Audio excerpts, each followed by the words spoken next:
Hello all, இன்றைக்கி நம்ம சேனலில் பார்த்தீங்க அப்படின்னா ரொம்பவே சூப்பரான ஒரு சிம்பிளான ஒரு முள்ளங்கி சாம்பார் எப்படி வைக்கிறது 10 மினிட்ஸில் எப்படின்னு தாங்க பார்க்க போகிறோம்.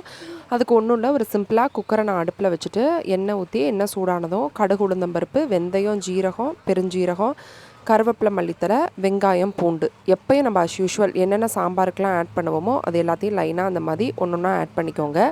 ஆட் பண்ணி நல்லா வறுத்துட்டு ஒரு பச்சை மிளகாவும் சேர்த்துக்கோங்க. கொஞ்சம் கல்லுப்பு சேர்த்து நல்லா அந்த மாதிரி கிளறி விட்டுக்கோங்க. வெங்காயம் கொஞ்சம் வதங்கின உடனேயே தக்காளி 3 தக்காளி கட் பண்ணி அதையும் இது மாதிரி நான் அதோட ஆட் பண்ணிக்கிறேன். ஆட் பண்ணி ஒரு 5 நிமிஷம் வதக்கினா போதுங்க. ஏன்னா நீங்கள் குக்கரில் விசில் விடுறதுனால எல்லாமே ரொம்பவே சீக்கிரமாக குக் ஆயிரும். அதனால் ரொம்ப வதக்கணும்னு அவசியம் இல்லை. இப்போ 2 ஸ்பூன் மிளகாப்பொடி சேர்த்துக்கிறேன். அப்புறம் கொஞ்சோண்டு மஞ்சத்தூள் சேர்த்துக்கிறேன், ஒரு 1லேருந்து 1.5 டீஸ்பூன். நெக்ஸ்ட்டு கொஞ்சம் மல்லித்தூள் 2 டீஸ்பூன் சேர்த்துக்கிறேன். லாஸ்ட்டாக சாம்பார் தூள் சேர்க்குறேங்க. சாம்பார் தூள் 1லேருந்து 1.5 டீஸ்பூன் வரைக்கும் சேர்த்துக்கிறேன். இது எல்லாத்தையும் சேர்த்து நல்லா கிளறி விட்டுக்கோங்க. அந்த மசாலா நல்லா பிடிக்கட்டும்.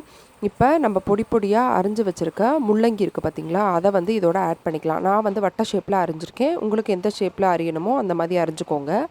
அரிஞ்சு அந்த மசாலோடு சேர்த்து அதையும் இந்த மாதிரி நல்லா கிளறி விட்டுக்கோங்க.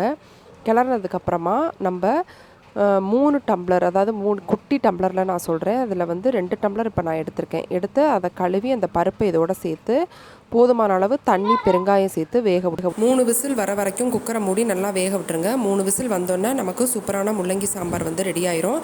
நம்ம ஈஸியாக குக் பண்ணுறதுக்கு இது ஒரு சூப்பரான ரெசிபிங்க. தேங்க்யூ ஸோ மச் ஃபார் வாட்சிங்.